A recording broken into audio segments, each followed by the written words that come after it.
hello to you, and thank you for tuning in or viewing or zeroing in or whatever you do on YouTube.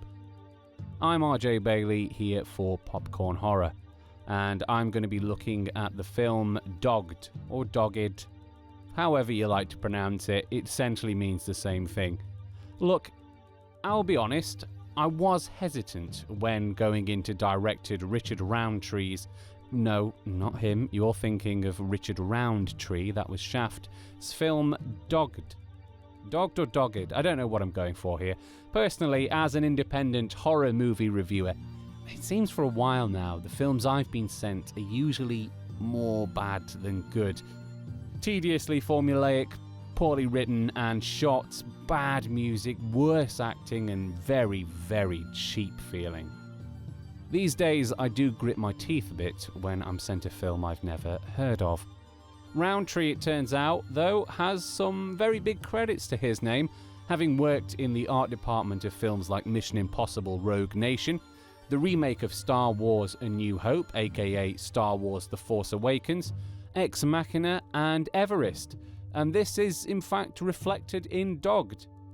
The opening lovely credits alone gave me hope that this was going to be a cut above the usual kick-started horror flick, and while you might find it jarring to go from such polished looking credits to a very clearly low budget looking film, if you look past the cheap appearance, you'll find a jolly good movie. That's right, I said jolly good. I am un-British. What unfolds is kind of like a weird folk horror drama, and it's the drama part of the equation that makes this film stand out. In an independent scene full of horrors that are desperate, and they do feel desperate, to be the most gory, the most depraved, the most psychedelic, the most absurd, the most extreme in some way that a small budget will allow, it's nothing short of a joy to have a film that just reels it back a bit and is happy to be a twisted, filmic version of The Archers.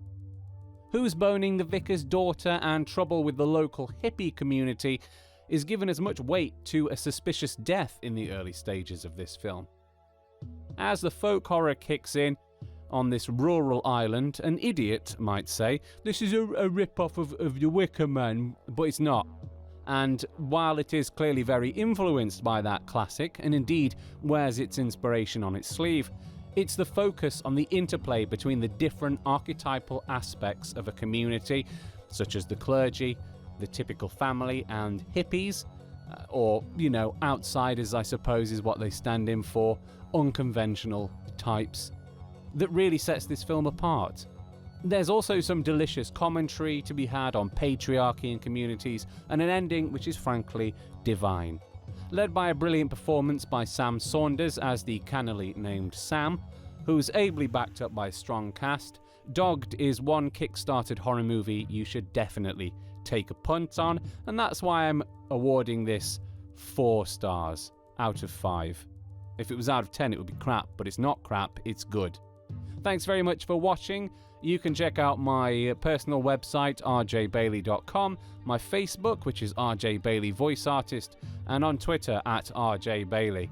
And if you like popcorn horror and what we do here on our corner of the internet, you can visit popcornhorror.com to support some great indie horror content, not just movies, all kinds of media. And also read the latest issue of our magazine, and in that, I've personally written about the first splatter movie, Blood Feast.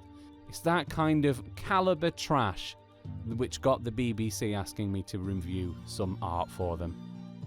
I'll catch you next time.